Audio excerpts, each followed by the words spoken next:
मोक्ष दो प्रकार का है, दो प्रकार का छूटना है। एक तो मोक्ष ऐसा है कि जो अनर्थ है, जो बेकार है, जो उनसे छूट जाए पीछा, जो गलत है उनसे पीछा छूट जाए, एक तो ये है। और दूसरा ये है परमानंद की प्राप्ति हो जाए। अब छूट तो गई, कुछ मिले नहीं, तो वो दूर ही है ना। पूर्ण मिल जाए फिर छूट जाए, कोई नहीं। परमहंस संन्यास दो प्रकार का है।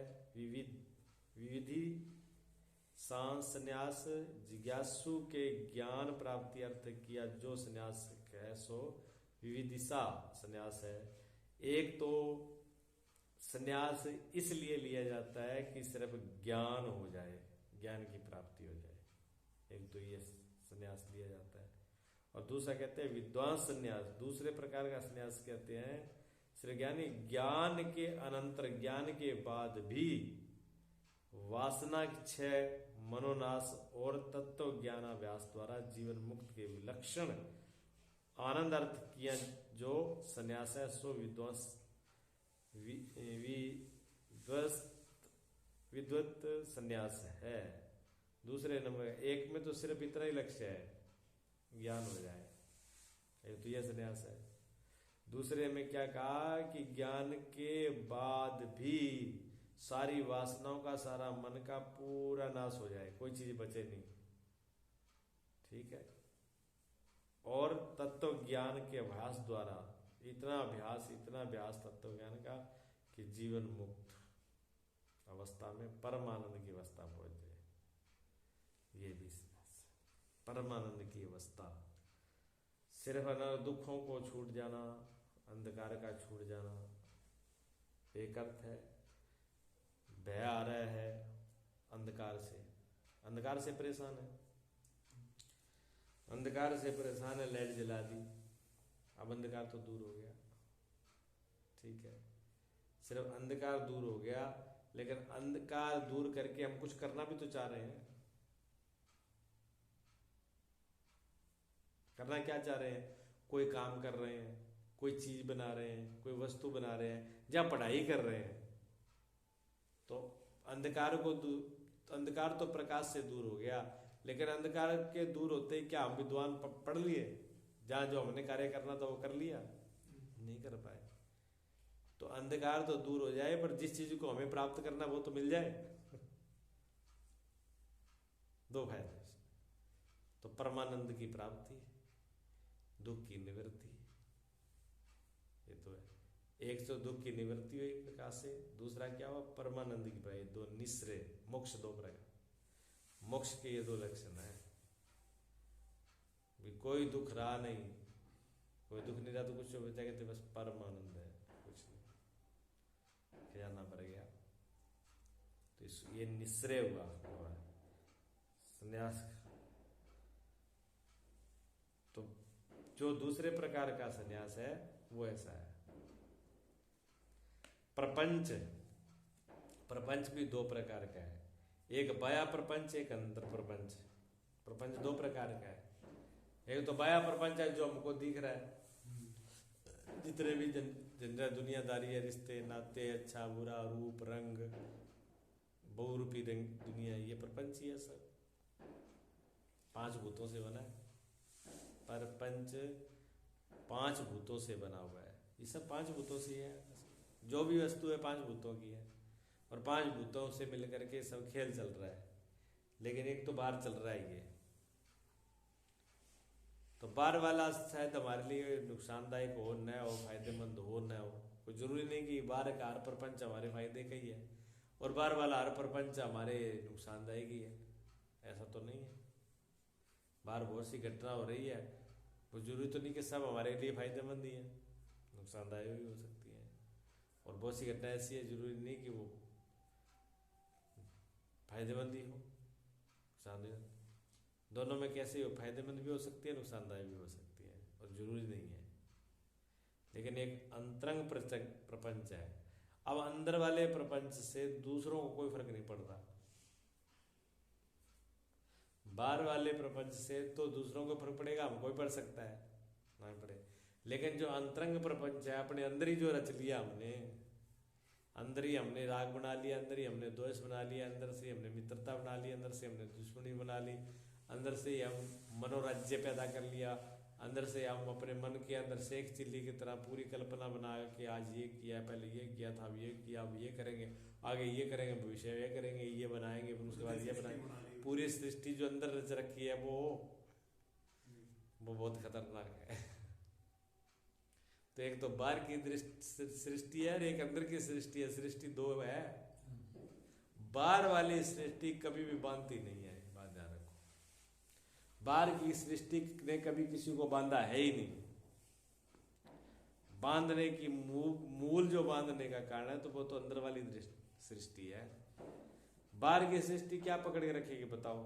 बाहर हमारा मकान है, क्या बाहर के मकान ने हमको कभी पकड़ के रखा है? जब हम बाहर जाते हैं छोड़ के जाएं तो कभी ये पकड़ता है हाथ पैर टांग रुक जाओ, क्या हमको छोड़ के आप कहाँ जा रहे हो? है? हम कब बाहर चले गए कब अंदर आ गए मकान को पता भी नहीं चलता। मकान को पता नहीं चलता क्या ईंट पत्थर इनको क्या पता चलेगा? जड़ वस्तु है। ऐसे जिन बाहर के जितने भी पशु हैं, पशुओं के साथ भी हमने संबंध बना रखे हैं, पेड़ों के साथ भी संबंध बना रहे हैं। क्या भी पशु पेड़ भी हमको बंधन में बांधते हैं? नहीं बांधते, वो भी नहीं बांधते। कोई रिश्तेदार परिवार का लोग भी नहीं बांधते, और ये शरीर भी नहीं बांधता हमको। क्यों? ये सारी चीज अपने आप छूट रही हैं, छुड़ानी नहीं पड़ती। क्या शरीर अपने को छोड़ना पड़ता है? शरीर भी अपने आप छोड़ता है। मकान को छोड़ना पड़ता है, मकान भी अपने आप छोड़ जाता है, धीरे धीरे क्षीण होता चला जाता है। कितने मित्र बनाए, कितने छोड़ के चले गए, कितने रिश्तेदार आए, कितने रिश्तेदार छोड़ के चले गए, कितने जन्मे, कितने विदा हो गए। किसी ने डेका ढाया? कोई डेका नहीं, जो आया वो गया। तो बाहर का प्रपंच, बाहर की दुनिया तो अपने आप छूट रही है। कबीर साहब कहते हैं मोटी माया सब कोई तेजे, जीनी नहीं तेजे। कहे कबीर साधु समझो जो जीनी देख भजे। कि मोटी माया तो सब कोई तज के जा रहा है, कौन नहीं है? कौन मोटी माया को छाती से बांध कर जाएगा? जो यहाँ से जाएगा वो बिल्कुल सब छोड़ के जाएगा, खाली होके जाएगा। न उसका शरीर साथ में जाएगा, न उसका दरबार वाला धन जाएगा, ना उसका खजाना, ना जमीन, ना जायदाद, ना परिवार, ना मान सम्मान, कुछ भी नहीं जाएगा। सब यहीं के यहाँ धर के अकेला जाएगा। लेकिन जो अंदर वाला प्रपंच है वो जीनी माया, जो अंदर की माया है, जो उसने शुभ अशुभ कर्म किए हैं वो, ठीक है ना, जो शुभ अशुभ कर्म किए हैं वो, और जो उसके अंदर राग द्वेष अच्छे बुरे के संस्कार हैं वो, मोह ममता की जो रस्सियां उसमें बंधी हुई है, अहमता ममता की जो रस्सी बंधी है वो तो नहीं छूट रही। नहीं, वो नहीं छूटी है तभी तो जहां जहां उसकी रस्सी बंधी हुई है, जिस जिस जगह पर वो अटका हुआ है, वहीं तो इस शरीर छोड़ने के बाद में वहीं तो जाएगा, क्योंकि रस्सी उसी से जुड़ी हुई है। अगर अच्छाई से जुड़ी है तो अच्छाई की तरफ जाएगा, बुराई से जुड़ी है तो बुराई की तरफ जुड़ेगा। जहां जहां उसने कुंडी डाल रखी है, जहां जहां उसने रस्सी बांध ली, वो वहीं जाएगा। अगर परिवार के साथ बंधी हुई है मोह ममता तो लौट के वहीं आएगा। ये शरीर तो छूट गया लेकिन फिर वहीं पैदा होगा, फिर उसी के कमाएगा। अगर पशुता के उसके अंदर है तो पशुता में जाएगा। जैसी उसके अंदर वाली माया ने जैसा काम किया है फिर वो वैसा ही काम करेगी। तो बंधन का कारण कौन हुआ? अपने वाली हुई, बाहर वाली के अंदर वाली? अंदर वाली। बंधन का कारण अंदर वाली है। हाँ, तो कहते हैं मोटी माया सब कोई तुझे जीनी नहीं चाहिए। कहे कबीर साधु वह समझो जो जीनी देख भजे। भजे मैंने जो परमात्मा की जो इसको भजता है, त्याग करते हैं। साधु जो है त्याग करते हैं। किसी ने कहा कि हम तो एक टाइम भोजन नहीं करेंगे, भोजन का त्याग कर दिया। किसी ने कहा हम बीड़ी तंबाकू नशा नहीं करेंगे, नशे का त्याग कर दिया। अब नशा तो दुनिया नहीं कर रही, एक साधु ने कर दिया तो कौन सी साधुता आ गई? बीड़ी सिगरेट जो है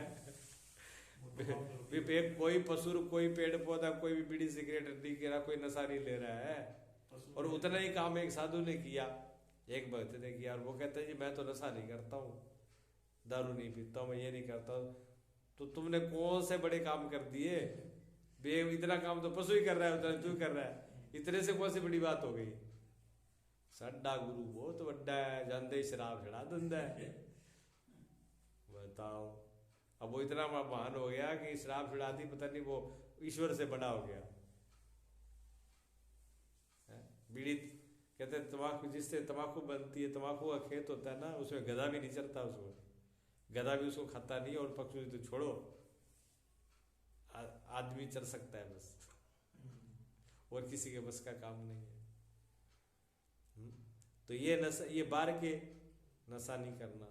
फिर क्या किया? बहुत से साधु, हम पैसे का हाथ नहीं लगाएंगे। अब पैसे का हाथ नहीं लगाओगे तो ये पैसा क्या चीज है? देखने में तो कागज का टुकड़ा ही है ना। अगर आप हाथ नहीं लगा रहे तो कुछ ना कुछ तो उसको सामने रखा, भी सांप या बिच्छू होगा, वो भी हाथ लगाते जहर चढ़ जाएगा। तो अगर उस कागज के टुकड़े से डर लग रहा है तो डर मतलब नकली सर्प है, रज्जू पे सर्प दिख रहा है, ठीक है ना? अब वो रज्जू सर्प ही दिख रही है उसको, अभी भी वो टुकड़ा जो है कागज वाला, अभी भी उसको टुकड़ा नहीं दिख रहा, वो कागज का वो सर्प ही दिख रहा है। इसलिए तो मैं नहीं हाथ लगाता इसको, कहीं खा ना जाए। तो जो पैसे का त्याग करता है वो भी त्यागी नहीं है, जो ऊपर से दिखावा करता है। राजेश्वरानंद जी क्या कहते हैं कि एक पंगत लगी हुई थी, क्या वो सब लोग महात्मा बैठे, सब लोग महात्मा कहते बहुत धनी बड़ा आदमी आया दक्षिणा देने के लिए। तो वो दक्षिणा दे रहा था, तो एक हमारे बगल में बैठे, जब दक्षिणा दे ना ना ना ना ना ना ना दूर दूर दूर दूर दूर दूर, कि लोगों में बड़ी श्रद्धा हो गई। अब सेठ ने बड़े लंबे लेट करके प्रणाम किया, और लोग भी प्रणाम करे कि असली साधु तो ये, बाकी तो ये सब खाने पीने वाले ही है। ये तो सब मोही बस्ती वाले हैं। तो कहते हैं संत राजेश्वर ने क्या हमने भी चाह अच्छे काम, चलो बढ़िया है, त्यागी संत, त्याग का सम्मान होना चाहिए, अच्छी बात है, बढ़िया है। लेकिन क्या हुआ, वो तो पूजा पाठ करती, दूसरे संतों ने दक्षिणा ले ली, दूसरे दक्षिणा लेके वो तो अपने खड़े हो गए। अब उसको मना कर दिया तो उसको दक्षिणा दिल्ली का क्यों देता, अभी मना ही कर दिया। अब उसको दक्षिणा नहीं दी, कहते क्यों भाई हमारी दक्षिणा? कहते महाराज आपने तो मना किया था। कि मना किया था तो हम हाथ नहीं लगाते, तो हमारी तो चद्दर तो है इसमें, हमारी चद्दर में डाल दो। तो उन्होंने कहा अच्छा हाथ नहीं लगाते, पोटली बांधते हैं। पोटली बांधते हैं, हाथ नहीं लगाते, पोटली में ले जाते हैं। बात हाथ लगाने की भी हाथ की बात नहीं, मैंने हाथ ही तो नहीं लगाता हूँ, पर कपड़े में तो बांध दो। एक ये भी त्याग है। कुछ कुछ महात्मा डोलू रखते हैं कमंडल, हाँ वो हाथ नहीं लगाते, कमंडल आगे कर देते हैं, इसमें डाल दो। उनको डर लग रहा है कि कितना इसके अंदर सर डंक मार देंगे। वो ऊपर वाली नहीं है, वो माया भी बांधने वाली, ऊपर बाहर वाली माया भी छूटेगी। कितना ही उसको बांध के रखें, कपड़े में बांधे, हाथ लगा और किसी खजाने में बांधे, लेकिन वो छूट जाएगी, लास्ट में जाएगी। क्यों? शरीर है, शरीर वाला। अब बहुत से लोग क्या करेंगे, साधुओं की बात बता रहे हैं, कपड़े नहीं पहनते, नंगे घूमते हैं। अब नंगेपन में लोग नंगा साधु देख के बड़ा मान सम्मान करते हैं, बड़ी मालाएं, जय जयकार, आ हा, इतना ऐसा महात्मा होना मुश्किल है। तो पशु कौन से पैंट शर्ट, कौन सी जींस पहन रहे हैं रोज? पशु पक्षी क्या जींस पहन रहे हैं, कोट पहन रहे हैं, कौन से कम्बल ओढ़ के घूम रहे हैं, कौन से बागंबर पहन के घूम रहे हैं? तो पशु, उन्होंने उनका त्याग पशुओं से आगे तो फिर भी नहीं गया, वहीं तो खड़े हैं। लेकिन उन्होंने क्या बड़ा वो कर रहे हैं, उस बात को कितना बड़ा चढ़ा दिया। ये त्याग नहीं है, ये भी एक मान बढ़ाई करा, बाहर की माया, ये माया है, ये बाहर की माया से त्याग नहीं है। क्यों? कपड़े वस्त्र की तो क्या पड़ी, वस्त्र, ये वस्त्र तो आ जाएंगे, ये शरीर ही नहीं रहेगा। शरीर भी हमको छोड़ना पड़ेगा, शरीर भी बारी माया का है। ये तो खावा हो गया, 12 दिखा। तो 12 माया जितनी भी है वो हमारे किसी में भी बंधन पैदा नहीं कर रही है। माया हम पे कौन सी बंधन पैदा कर रही है? जो आंतरिक है, जो सूक्ष्म है, वही माया पैदा कर रही है। बाहर वाली कोई नहीं है। तो जीनी तो कबीर साहब कहते हैं मूर्ति तो सब कुछ कहते हैं, लेकिन जो साधु वही है जो जीनी वाले को, जो अंदर है मैं मेरे की जो पकड़ है उसको ही जो छूट जाए तो फिर चाहे बनी रहे जाए।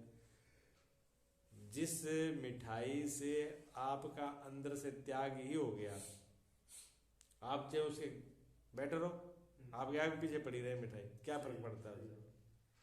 जो व्यक्ति बीड़ी नहीं पी रहा है, सिगरेट नहीं पी रहा है, वो बीड़ी की दुकान में बैठ जाए, क्या फर्क पड़ेगा उसको? ये क्या कर दिया, अपने आप हो गया जो अंदर से हो ही गया, फिर उससे वो पकड़ेगा नहीं दोबारा। और जबरदस्ती छोड़ा, जबरदस्ती ऊपर त्याग किया तो वो ऊपर से तो उसने छोड़ दिया, लेकिन मन तो उसका वही है, अंदर वाली तो है। हाँ, वो कहते हैं ना, एक मास्टर था, मियाँ मास्टर था, तो वो रोज पी के जाता स्कूल में पढ़ाने के लिए। अब रोज पी के जाता, तो पी के और बच्चों को पढ़ाए, तो ये तो बड़ी शिष्टाचार के विरोध की बात है। धीरे धीरे उसकी चर्चा में बदबू मारे, बच्चों ने कहा, घर वाले परिवार हम के पंचायत इकट्ठी हो गई कि टीचर होकर के और ये काम बच्चों को पढ़ाता है और पी के आता है बहुत सारे के। तो उन्होंने कहा देखो आपकी तुम्हारी शिकायत कर दिया कि नौकरी से बर्खास्त हो जाओगे, और जहाँ पर मान लो, समझा लो भाई। कह ठीक है जी, मैं बहुत कुछ आपको पूरा वादा करता हूँ, अब नहीं पीऊँ, पर करूँ क्या? जो आता हूँ ना जिस रास्ते से, ठेका उसी में पड़ता है। अब वहीं पड़ता है रास्ते में, तो वहां से बिना निकला नहीं जाता। पर अब पक्का वादा करता हूँ अब नहीं पीऊंगा। ठीक है, गया भी, अच्छा लोगों ने समझा दिया, पंचायत ने भी मान लेगा। अब शाम के टाइम पर छुट्टी के बाद में जाना वही होता था हमें।